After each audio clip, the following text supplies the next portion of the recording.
15-minute abs. This is part 1 of a 3-part video. We're going to start with dead bugs, but just our legs. Pushing your lower back into the mat and extending your legs one at a time. Trying to get those knees to a 90 when they're both pulled in. And be mindful of how straight your leg is getting, how low your foot is getting. In a perfect world, of course, that foot would be just above the ground and the leg would be perfectly straight, but that requires a lot of core strength. So just do what you can. If that means your feet are staying high, if that means your leg isn't getting all the way straight, that's okay. We want stability in the pelvis, lower back pressed into the mat, feel the abs starting to do some work.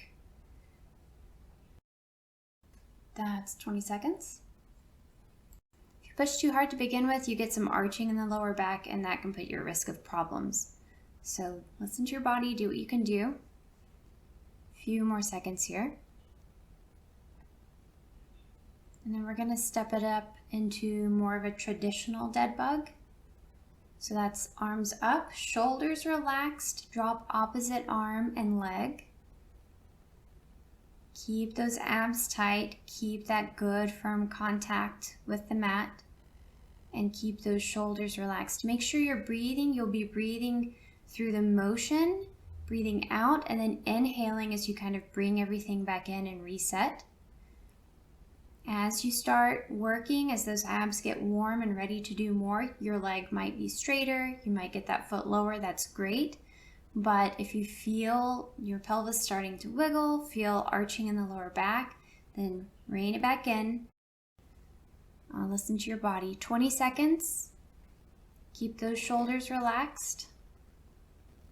They want to pick up the extra work from your abs, but that's not what we want them to do. A few more seconds here. We're going to get ready to do a hold. So we're going to put our hands on our knees, 15-second hold, pushing on the knees with your arms, pulling back through the knees into your hands. So tension all the way around. I did have to adjust my angle.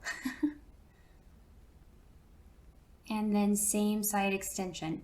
Now between each extension, you want to fully reset so that both hands are pushing, both knees are pulling, and then do that same side extension. Again, breathing through the motion, breathing out, and then inhaling as you do the reset.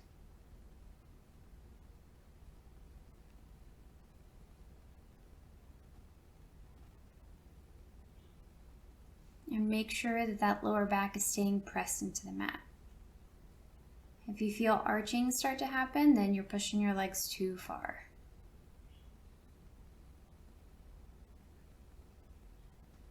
20 seconds.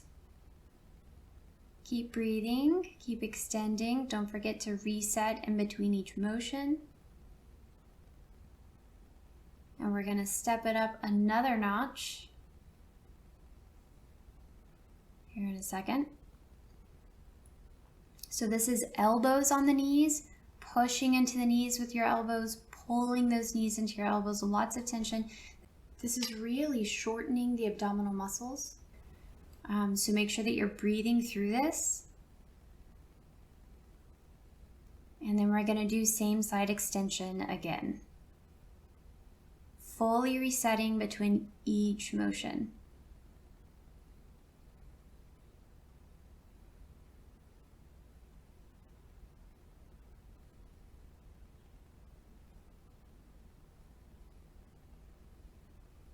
Don't forget to breathe.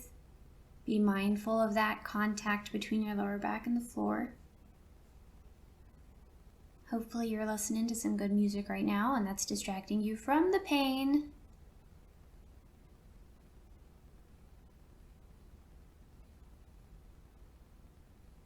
"20 seconds. This will almost finish up part 1. So just hang in there, and then you can take like a 3-second break.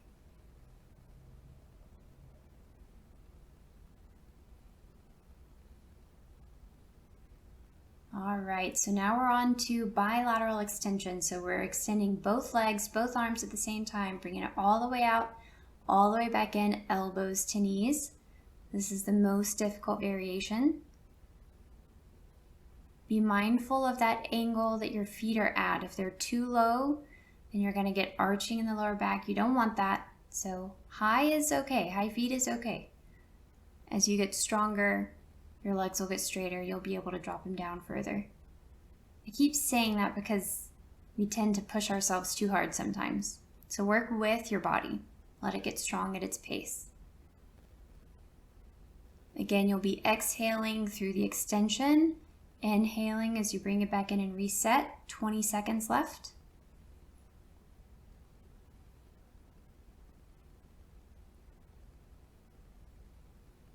And this is going to wrap up part one, which was mostly endurance, high load on the abs for a long amount of time, and stability. Dead bugs are great for stability. We're going to move on to part two, starting with reverse crunches. There are lots of variations of reverse crunches. If you have another variation that you feel comfortable with, that you like, that is fine. Here I've got my feet beside each other, knees beside each other, and I'm just bringing those knees up over my head. I like the little lift on the end. It makes your abs get shorter. So the idea here is lengthening of the abs when your legs are down, shortening of the abs when you bring them back up. And that extra little lift at the end just shortens the muscle that much more. That's what's going to build muscle, is that lengthening and shortening. Do whatever is comfortable with your hands here. My hands are getting tired of being on the floor, so I'm giving my head and neck some extra support. 20 seconds. Sometimes I do this with my ankles crossed. If that's comfortable for you, go for it. There are variations where you come all the way up into a candlestick. If you're ready for that, go for it.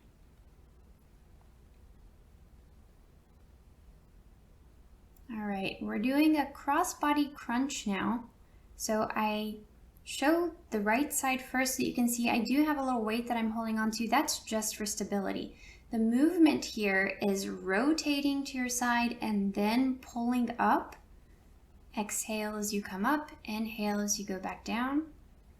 Now my knee, most of the time, my knee and elbow do touch, but if you can't quite reach that, that's okay. Touching is not important. What's important here is lengthening the space between your ribs and that opposite hip, and then shortening the distance between your, in this case, my left ribs and my right hip. It's all about lengthening and then shortening the muscle. That's what's going to help build the muscle, build the strength. And then if your elbow touches, then that's just a bonus. 20 seconds.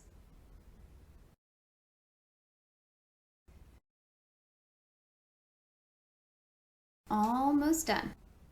Almost there.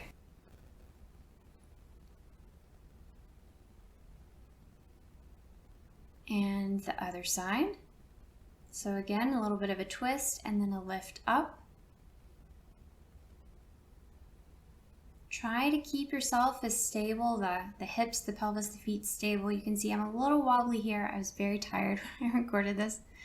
But make sure that you're breathing out on the way up, inhaling as you come back down. Ab moves in general don't need to be fast. They need to be controlled. And it's good to get a complete breath out on the shortening motion and a complete breath in on the lengthening part of the movement. Just a thing to keep in mind anytime you're doing abs. We've got 20 seconds left on this other side. Crossbody, elbow to knee thing.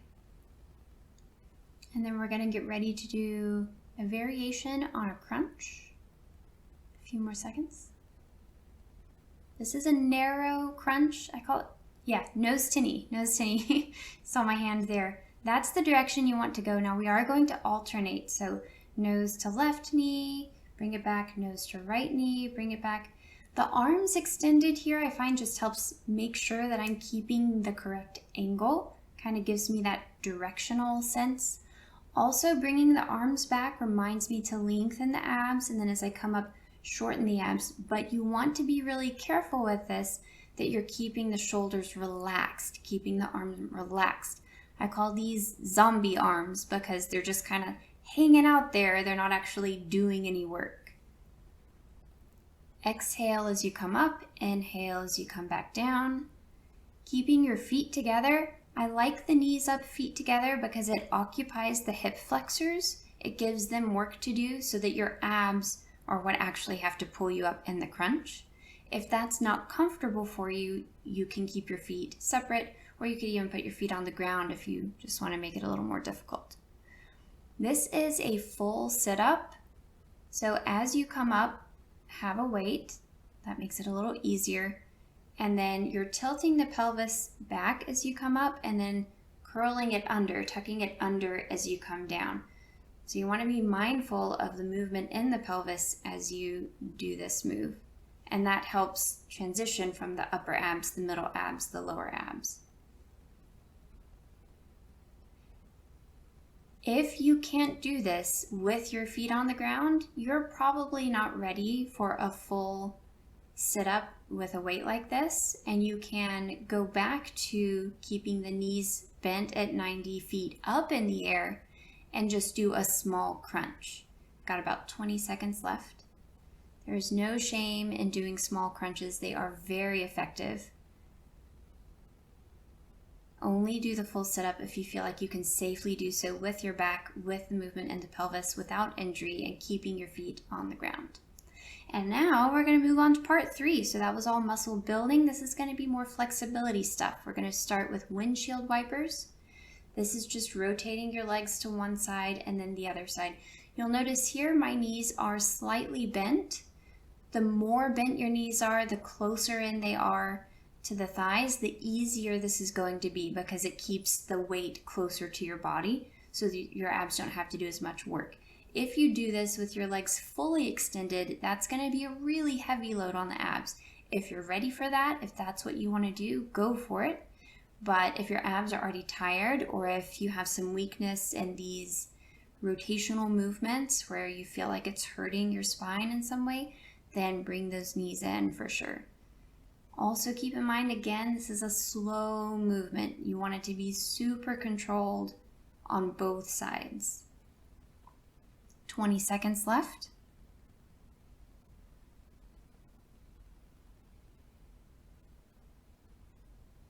You should be able to keep your shoulders on the ground for this, palms flat on the ground. We're almost done. So we're gonna do a helicopter toe touch, mostly because it kind of looks like a helicopter with your arms. So sitting up nice and straight, keep your back straight, really tall in the spine, and we're touching hand to opposite toe as we raise the foot. So again, this is the idea here, is getting some flexibility, getting some rotation. We think of the abs as doing the crunch motion, the forward and back, but they also do our rotation. Nice and controlled.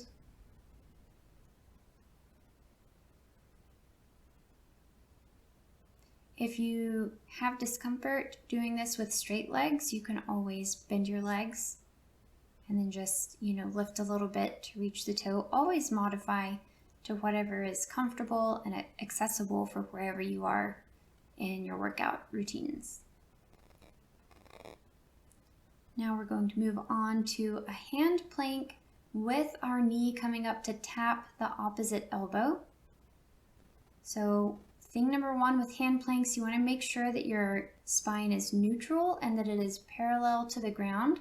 So not bottom pointing up in the air and not dropped so low that then you're putting stress on the lower back. Just nice and parallel to the ground. And then this is going to require a lot of work from the abs to bring that knee up to the opposite elbow. So again, this is some rotation as well as a little crunch. You see me checking the clock there because this is killer and I wanted it to be over. I'm like, where's my clock?